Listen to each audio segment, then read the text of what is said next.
지금부터 제20차 국민의당 최고위원회를 시작하도록 하겠습니다. 대회 선언과 함께 대표님의 모두 말씀 있겠습니다.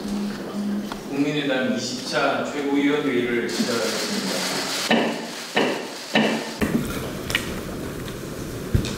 두 가지 말씀드리려고 합니다. 다음 주 월요일인 6월 15일 대구 동산병원 재개원을 축하드립니다. 1000여 명의 코로나 환자를 치료하며 코로나 사태 대응의 최전선을 맡아주신 대구 동산병원 의료진들과 자원봉사자분들의 헌신적 노고에 진심으로 감사드립니다. 대한민국 코로나 방역의 성공적 평가는 바로 여러분들의 헌신과 노력이 있었기에 가능했고, 여러분들 덕분에 대한민국의 국격과 국가 브랜드 가치는 크게 높아졌습니다. 대한민국은 방역 일선 공무원들과 의료진들의 헌신적 노력으로 코로나19를 극복해 가고 있지만, 최근 수도권 확산 추세를 보면 코로나19와의 전쟁은 계속될 것이고 긴장의 끈을 놓아서도 안 될 것입니다. 특히 코로나19를 대처하는 과정에서 간과해서는 안 되는 것이 현장에서 고생하시는 분들의 안전과 처우 문제입니다. 먼저 일선 현장에 계신 분들이 좀 더 안전하게 마음 놓고 코로나와 싸울 수 있도록 환경을 만들고 지원하는 것이 중요합니다. 무더위가 몰려오는 지금 무더위에 방역 요원이 탈진하고 있는 것이 현장의 현실입니다. 방호복을 입고 있으면 한겨울에도 속에 입은 수술복이 땀에 흠뻑 젖는데 폭염주의보가 내린 상황에서는 어떨지 상상하기 어렵지 않을 겁니다. 정부에서 선별진료소에 즉시 에어컨 설치하겠다고 밝힌 것은 늦었지만 다행입니다.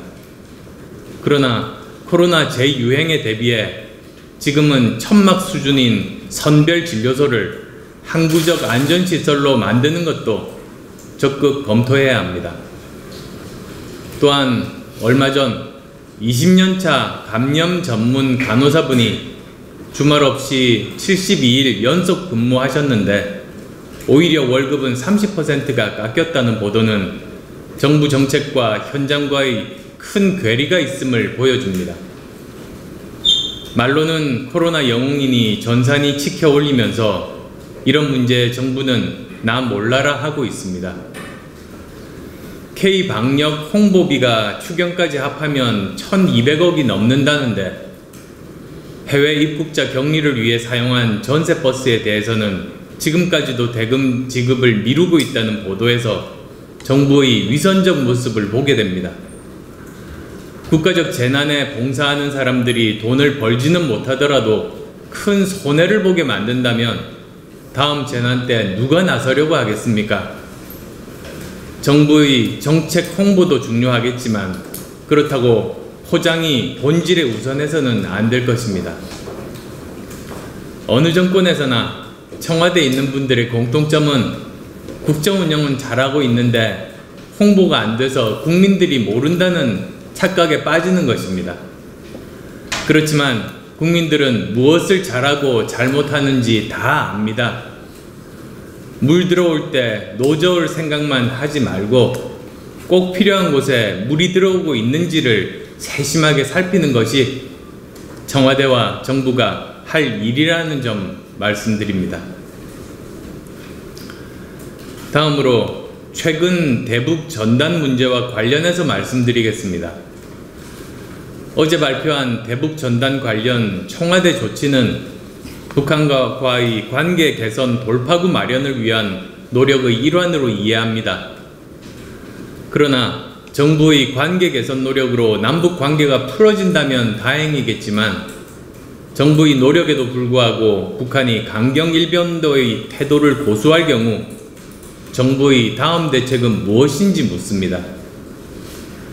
이번 조치가 김여정의 말 한마디에 놀라 부랴부랴 취하는 조치라면 정부의 대책은 현상만 보고 이면은 보지 못하는 대단히 근시안적인 졸속 대책이 될 수 있음을 지적합니다. 북한이 그동안 현 정부의 관계 개선 노력에 보여준 모멸적 언사와 면박은 어제 오늘 문제가 아닙니다. 그러다가 느닷없이 대북 전단 문제를 거론하고 남북 통신선을 끊어버렸습니다. 그렇다면 북한의 이러한 초강경 태도가 단지 대북 전단 때문에 그런 것입니까? 정부는 그렇게 판단하고 있습니까?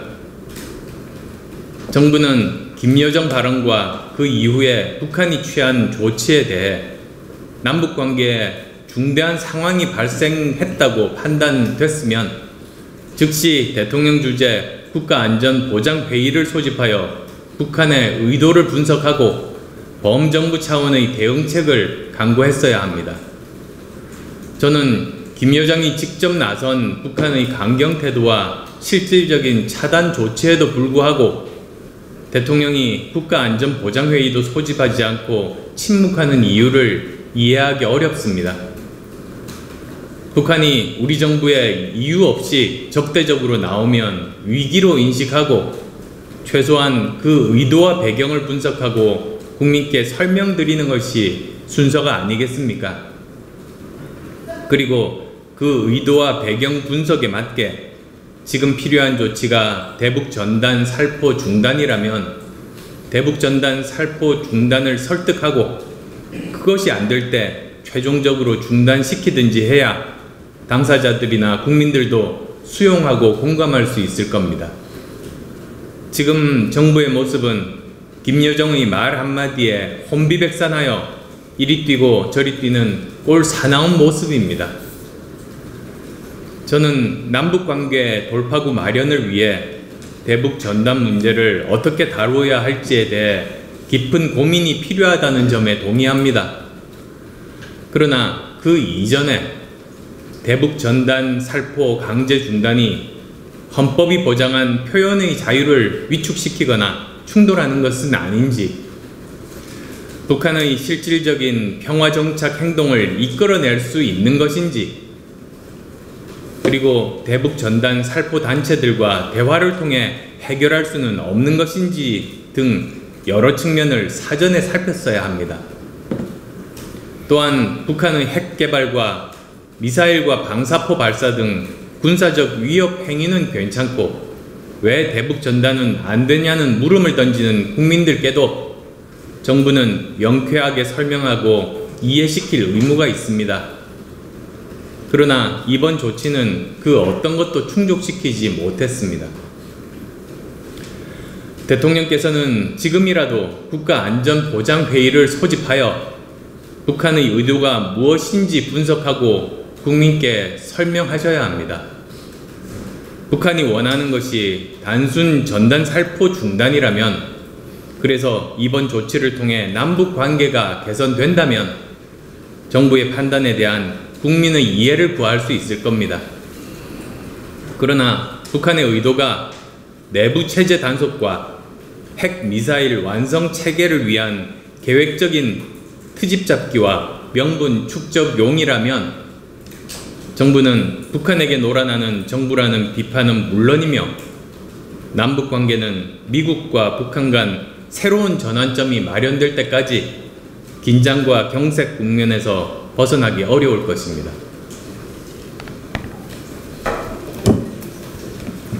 네, 국회의원에서 말씀드리겠습니다. 문제가 없습니다. 야당과 여당은 코로나19 이후 국회가 해야 할 일의 목록이 같습니다. 오히려 야당이 여당보다 더 근본적인 대응을 요구하고 있습니다. 문제는 더불어민주당 김태년 원내대표가 문제를 만들어내고 있다는 것입니다. 김 원내대표는 원구성 협상과 관련해 야당의 정략적 흥정에 응하지 않고 원 구성을 조속히 마무리할 것, 어떤 진통이 따르더라도 국민이 부여한 시대전환의 과제를 완수하겠다라고 주장하고 있습니다. 야당은 국회의 본질적 기능인 행정부에 대한 견제와 감시를 위해 법제사법위원장을 야당에 배분하는 국회 원구성 관행을 따를 것을 여당에 요구하고 있습니다. 야당이 견제 기능을 주장하는 것은 정략적 흥정이 아니라 헌법이 요구하는 것입니다. 김 원내대표가 견제와 감시를 뺀 맹탕 국회를 만들자고 하는 것은 국민이 부여한 시대전환의 과제가 아니라 청와대를 위한 거수기의 과제를 완수하겠다는 것에 불과합니다. 또한 김 원내대표는 통합당의 시간 끌기는 식물국회 만들기에 더해 발목 잡기라고 비판합니다. 그러나 지금 현재의 상황은 더불어민주당의 우기로 맹탕 국회 만들기이고 헌법 무시입니다. 국민의당은 박병석 국회의장에게 일방적인 원구성과 법제사법위원장 야당 배분이라는 국회 정신 파기는 있어서는 안 되는 일임을 주지시키고 여야에 대해 중재안을 제시하여 합의를 이뤄낼 것을 요구하였습니다. 국회법 제86조 제3항은 법제사법위원회의 체계작구 심사권 남용을 견제할 수 있는 방안을 규제하고 있습니다. 법제사법위원회가 회부된 날로부터 120일 이내에 심사를 마치지 않으면 소관 상임위가 바로 본회의에 부의를 요구할 수 있도록 하고 있는 것입니다. 국민의당은 이 규정에서 120일을 단축하여 법제사법위원회의 체계작구 심사권을 보다 강하게 통제하도록 개정하고 야당에게 법사위원장을 배분하는 것을 내용으로 하는 합의안으로 중재할 것을 제안하였습니다. 실제 20대 국회에서 동학농민혁명 참여자 등의 명예회복에 관한 특별법 일부 개정 법률안을 법제사법위원회가 120일 동안 체계작구 심사를 마치지 아니하자 본회의에 바로 부의를 요구하여 처리한 사례도 있습니다. 국회의장은 더불어민주당의 맹탕 국회 만들기에 조력자가 되어서는 안 되고 행정부를 견제하고 국민을 위해 일하는 국회라는 기능에 충실한 국회의 대표자가 되어야 함을 명심해야 할 것입니다.